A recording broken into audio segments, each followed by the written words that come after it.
What's going on, everybody? Welcome back.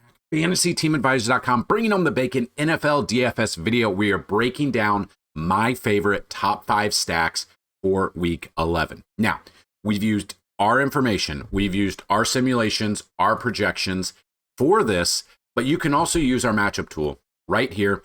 If this is how you want to go about it, you can go through. If you play on DraftKings, if you play on FanDuel, you can, however you want to do it, you can filter it. Currently, this is filtered by defenses and how bad they are on DraftKings, but you can do it with FanDuel as well. But as you can see, these are the defenses, the stats they've given up to quarterbacks, the rushing allowed, the stats per game they've given up, and then the fantasy points on DraftKings, fantasy points on FanDuel. So you can go through there, you can look at the defenses, then you can look at the offense that you want to go with, and you can compare it. Same thing, running back, wide receiver, and tight ends. All are there for you to be able to do this exact thing. So you guys have been loving these stack videos, so I wanted to bring these to you. We've got our top 5 right now. Now, weather should not be a factor. Everything else, Vegas odds, by the time you watch this video, maybe they've changed a little bit. But we're going to show you what they are, and we're going to show you the stats. We're going to show you the salary left over if you guys want to go ahead and have some fun with it. So my number 1 stack right now, it's Aaron Rodgers. I know he had a bad game last weekend. I understand that. He had a very bad game. I think he bounces back here. And now you don't have to just go with these, so you can choose any of them.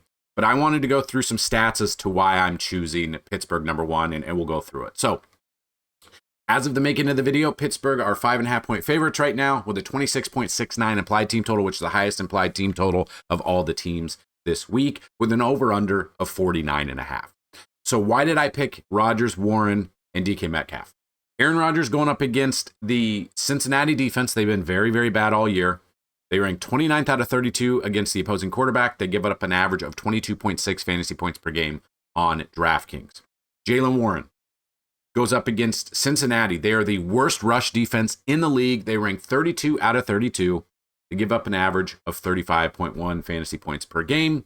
And then DK Metcalf, kind of in the middle. But Cincinnati's a little bit better against the wide receiver. They rank 16th, so dead middle, but they're still giving up an average of 31.9 fantasy points a game. So if we just want to look at what Aaron Rodgers has done this year, he's got 18 touchdowns with 7 interceptions. Last week, though, did have 2 interceptions there. Only put up 8.4. So it's been a down 3 weeks for him, but he just faced this Cincy team back on week 7, put up 24.6 in that game. 249 yards, 4 touchdowns, 2 interceptions. So they did intercept him, but he did have 4 tutties in that one. So let's see what we've got going on. Jaylen Warren, 22.8 in that game there. He had 4 receptions on 5 targets, 31 yards. Didn't have a touchdown, but he did dominate. And then DK Metcalf. Week 7 did have a down week, 3 of 5 with 50 yards, no touchdown. But you can see his targets have been going up. The touchdowns, they're coming. They're there. But I do like that. So again, you could go with a different direction if you wanted to go Calvin Austin. If you look at Calvin Austin, did not play in that game.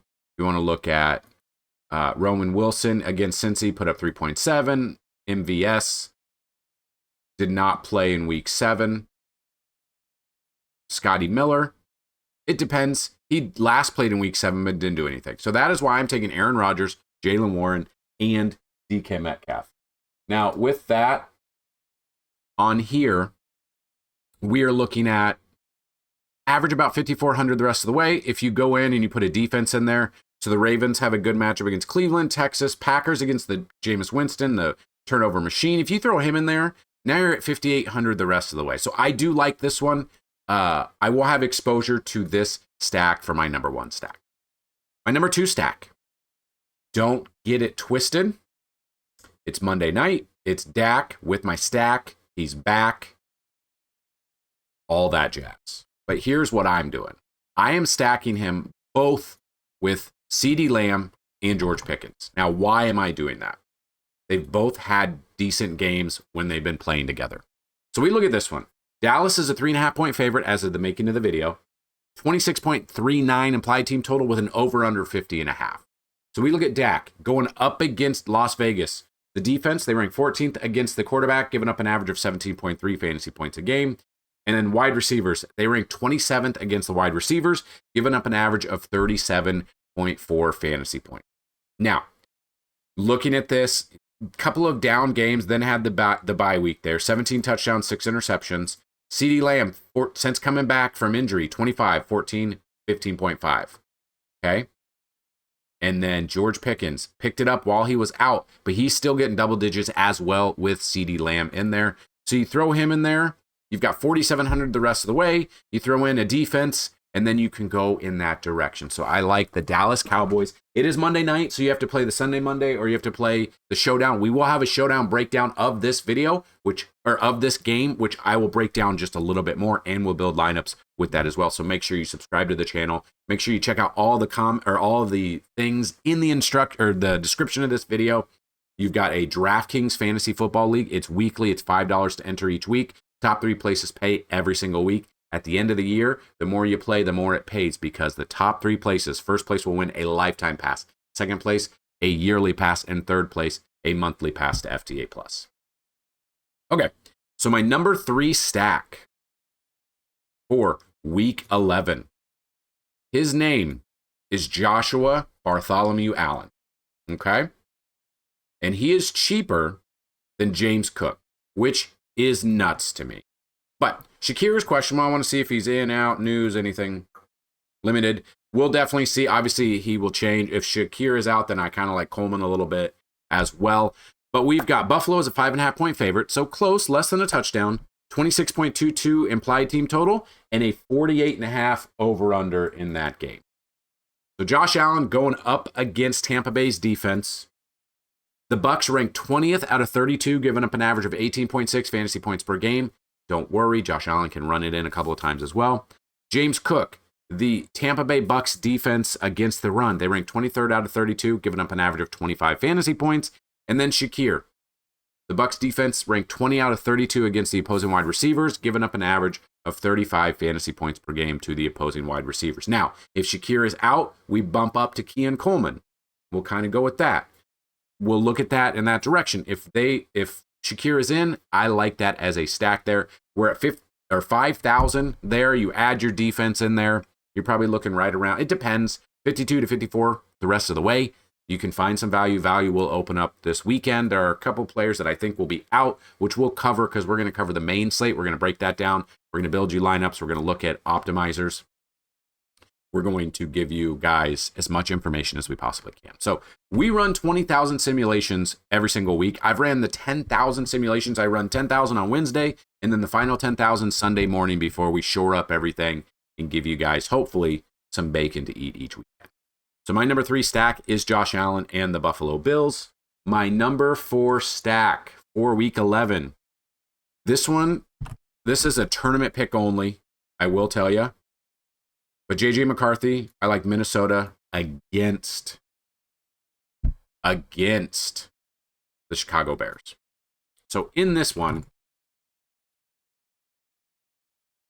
now Jones being questionable, kind of waiting. I think he plays, but let's see if there's any news.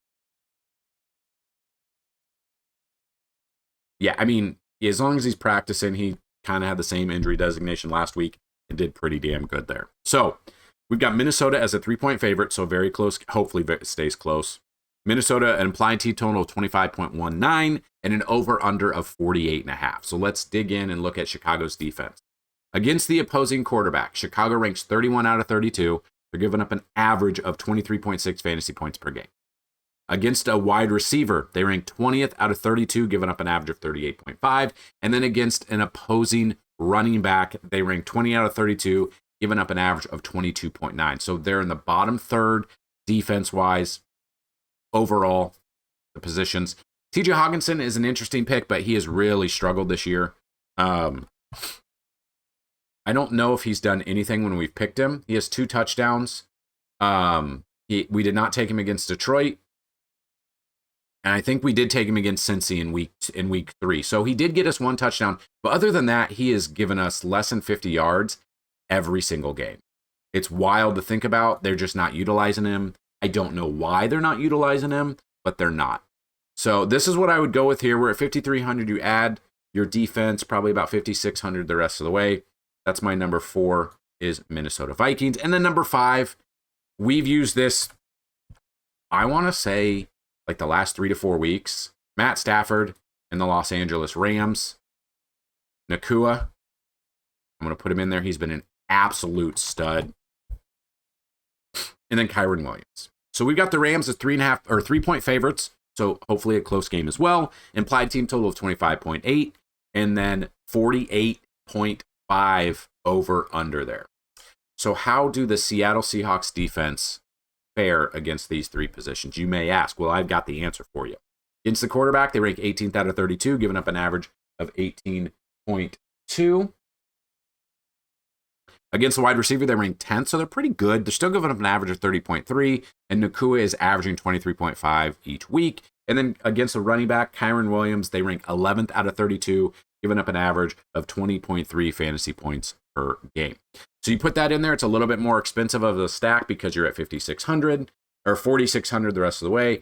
If you were to just punt a defense in like the Giants, I wouldn't do that. I wouldn't take these bottom ones. But if you take like the Packers, the Falcons, the 49ers, you could look at. I'm okay with that. Texans against Tennessee, I think I like that too. So you're at 4,800 the rest of the way.